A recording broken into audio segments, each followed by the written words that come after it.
Adopting a horse sounds amazing until you realize that you might have just signed up for a problem that you can't actually fix. Now, I'm not here to tell you not to adopt. Some of the very best horses out there are from rescues, but I am here to tell you what some rescues don't always say out loud. So you don't end up overwhelmed, broke, or sadly rehoming that horse again. So let's talk about the biggest mistake that people make when adopting from a rescue. Unfortunately, a lot of people adopt with their heart and not their skill level. I personally didn't get my horse from a rescue, but I relate to this pretty hard because I actually fell in love with the horse when she was green, not ridden, untrained, and I had never trained a horse in my life or owned a horse, and I decided this would be the perfect first horse for me. I can go into the origins of how my search and I came to be in another video. So a lot of sweet, well-intentioned people will visit a rescue, they'll meet a scared, skinny horse and think, ah, that's just the perfect horse for me. They fall in love with the horse. It's got a sweet personality, a sob story, and it needs a good home. And they're looking to give a horse a home. But unfortunately, a lot of horses at rescues are not for beginners. It might be hard to hear, but you're not saving the horse if you can't handle it. So it's always best to ask the rescuers for as much information or all the information that they have on the horse, which fair is probably going to be very limited information, but try to get as much information from them as you can. Ask to handle the horse right then and there. If it's a horse that you're unable to halter, touch, lead, ride, etc., seriously take a look at yourself and ask yourself, are you the best person for this horse? Because if you can't safely ride the horse, restrain the horse, and otherwise handle the horse, you're honestly gambling because that horse might never become the horse that you hope it can be. And even if you're not planning to ride the horse, I know there's a lot of people that are like, you know what, I just want a horse that I can just give a nice, good home. And that is so admirable. And I love how there's people out there who are willing to give horses that nobody else wants a chance. But make sure it's a horse that you can pick up its feet, walk behind, a horse that has basic ground manners. That is the biggest mistake horse owners make, is adopting a horse from a rescue they're simply not a good fit for. There's a lot of people out there who are super experienced, and in my opinion, those should be the people who adopt horses from rescues, because horses that end up in rescues almost always have a complicated backstory, a reason they're a rescue in the first place. Not that it's ever the horse's fault why they're there, but I'm saying they have a complicated backstory. And if you're not a super experienced horse person, if you've literally never had a horse before, or the only horse you had was an old schoolmaster who did everything you wanted, maybe the aggressive, nervous, or scared, unhandled rescue horse is a little too much for you. Maybe they might not be. You might be up for the challenge, but just be very honest with yourself what kind of horse you can handle. So let's talk about some green flags, some things to look for when you're looking at potential rescue horses for you to rehome. First and foremost, you're going to want to look for an honest disclosure from the rescue.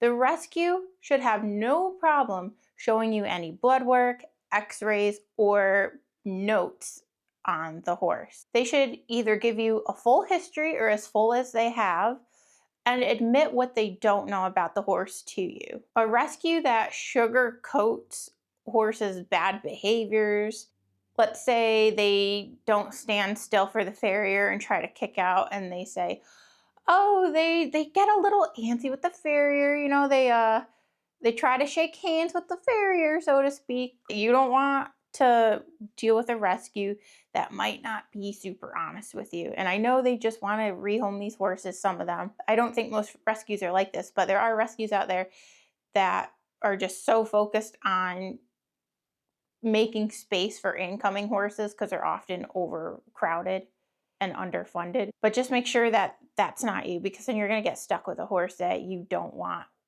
and shouldn't have. If a rescue is telling you a bunch of bad things about the horse, like, oh, that they're really hard to catch in the field. I'll be honest, they're hard to catch. They don't lead very well.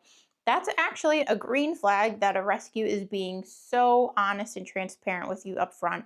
You're less likely to get the horse home and regret adopting that horse if the rescue is having such disclosures up front. Another green flag is a rescue that insists on the potential owner handling the horse that they have an interest in. They should be seeing how the horse interacts with you. Do they allow you to catch the horse? Do they let you lead the horse around? Will they let you interact with the horse and try to pick up its feet? If it's a riding prospect, do they allow you to tack and ride the horse? Now, I will say, I would never get on a horse that you're not familiar with, such as a rescue horse, without seeing somebody else ride the horse first. Keep in mind, a lot of rescue horses will never be rideable, but if a rideable horse is something you're looking for at a rescue, make sure someone else is willing to ride the horse first. If the rescue is either not willing to let you interact with the horse in these manners, or you attempt to interact with the horse and the horse is not having it, I would just walk away. It's not that it's a bad horse, it might just be it's a bad horse for you. Maybe that horse would click very well with another person. And at the end of the day, we all just love horses and we really just want them to find their forever home. Another green flag is a rescue that has a trial period and or a return policy. Rescues that are truly interested in placing the horse in its best possible forever home will let you try it out. It could be a month, 3 months. I've seen a pretty big window for the trial period, and a good reputable rescue will let you and the horse kind of do a little trial run. Make sure that the two of you are a good fit.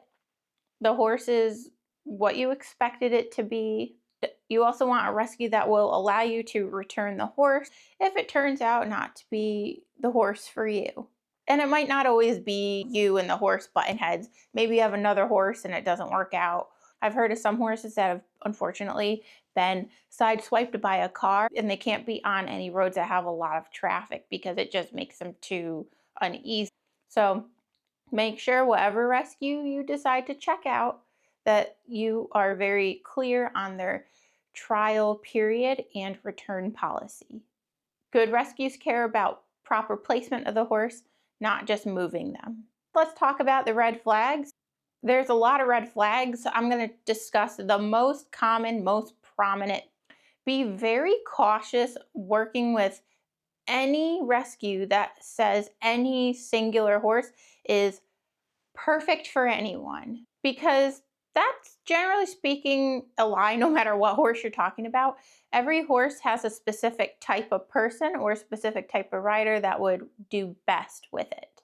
When I hear of a horse being perfect for anyone, it makes me think that they really just want to move the horse or get that horse out of there rather than really finding the best owner for the horse. Horses have types too.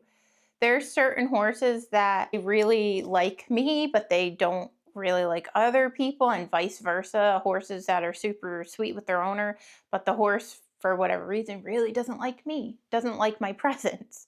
So just be wary of rescues touting a perfect horse. Another red flag is a rescue refusing to let you handle the horse prior to you adopting it. If a rescue won't let you interact properly with the horse, that is a huge red flag, and I would walk away from that rescue entirely. It is so important that your skill set aligns with the horse's training. You don't want clashing personalities, or sometimes people are a little too strong for the horse they have, or sometimes they're not strong enough. Maybe the horse is a bit pushy and you need to be a little more assertive with it. And you can't really determine your chemistry without handling the horse, you know? So if they don't let you handle it, walk away. I think this is the absolute biggest red flag that a rescue can display, and that is when they apply emotional pressure. This can look like you looking at a horse and being indecisive or not very interested, and they tell you that you're this horse's only chance. They're going to be euthanized if you don't adopt it. Nope. No, no, no. That is a very skeezy, manipulative tactic to move horses that are considered undesirable. Unless you've expressed interest in adopting a horse that nobody else will want, because there are people like that. They have huge hearts, they're very experienced, and they have the perfect setup. And they're like, I just want the horse that's been here the longest, or the horse that nobody's wanted.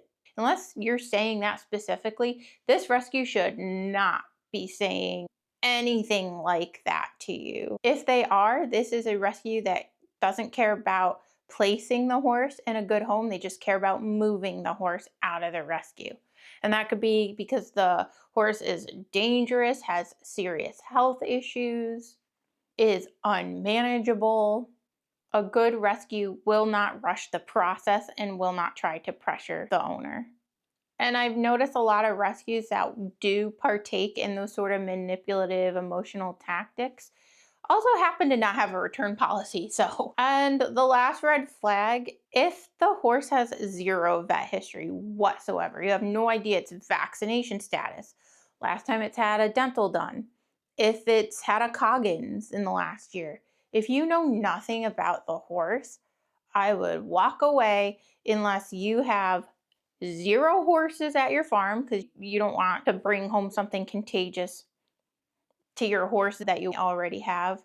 Unless you have zero horses and tons of money to invest in medical care for this horse, tons of money to invest in training this horse, I would not even consider it. What people may not realize is that adoption is not always cheaper, and actually, to the contrary, a lot of times it's more expensive because a lot of horses have a history of abuse leading to behavioral or medical issues. That's a lot of time and money to repair, if that's even possible. A lot of horses that end up in rescues are horses that have been overworked by, say, the Amish. They can't be ridden in their lesson programs anymore. Maybe they're aggressive, maybe they're chronically ill. You have to consider rehab costs, training costs, and the cost of treating unknown medical illnesses. So you might pay $500 to adopt a horse, sure. Get the horse for almost free. But then you might have to pay, a cool $5,000 to fix the problem, or more, actually. I would say 5,000 would be a start, depending on what the problem is. So you might be asking, Adri, you've been pretty negative about this whole rescuing horses thing. Don't you want people to rescue horses? Yes, I do. I absolutely do. But there's a very specific kind of person who should be adopting a horse. And I want those people to adopt the horse because that horse then has the best chance to stay in that home and be well taken care of. So these are experienced horse owners, experienced riders, people who have access to trainers if they need to call someone. They're not out in the boonies in the middle of nowhere with no access to equine professionals. And people who are okay with uncertainty, people who understand that, yeah, this horse might not be rideable, or this horse might have severe medical issues that we're not aware of, or huge behavioral issues that need to be addressed. People have plenty of time and money to put into these horses because they deserve to have someone who is willing and able to give them the care and consideration that they deserve. So I would say people who should not be adopting horses from rescues are first time horse owners. A lot of rescues won't even let first time horse owners rescue, thank goodness. People who are beginners, or people who are looking for a safe, bomb proof, perfect horse. A rescue is probably not going to be the place to find that horse. But adoption can be amazing if you have the skills and the patience, where the horse is at match your ability to handle. Go in with realistic expectations, and those stories that you see online where people have adopted a horse from a rescue and it's worked out great for them in the end, that's because you're seeing people who have adopted the horse where it worked out for them. Likely because they're experienced and have the time and money to put into the horse. It's not their first horse. They're not looking for a hunter jumper. They don't have crazy expectations. Now, there's nothing wrong with adopting from a rescue and having high hopes for the horse, but just be so for real that if this horse can't meet your expectations, and this really goes for any young horse, even young horses that are specifically bred for certain disciplines, there's no guarantee that they'll actually be able to perform in the way you want them to, or that your personalities won't clash. Bottom line, just make sure you have reasonable expectations, because you might see all these people online that have awesome horses that they got from rescues. Just understand that those are the right people to adopt from rescues. I'm not trying to put anybody down and say, like, well, you shouldn't be adopting from a rescue. I admit myself, I do not have the time and money or skill set to deal with a rescue horse. So as much as I would love to, maybe one day I will. That's just not who I am right now. That's not where I am in my life. And I think you just have to be really honest with yourself and think of the horse in the scenario. So if you're thinking about adopting a horse, you are super sweet. I absolutely love you for that. I'm not trying to scare you. I'm just trying to make sure that you do it right. If you've come to the end of this video and you've determined, you know what, I still want to adopt a horse, I do think I'm right for it, that's fantastic. I'm so happy to hear it. If you've ever rescued a horse, let me know in the comments how it turned out. I absolutely love hearing other people's horse stories, good and bad, because every story is a teachable moment. So if you ever adopted a horse and didn't work out, or it worked out really well, I'd love to hear about it. I'm Adri with her horse. I'll see you next week for another horse video. Bye for now.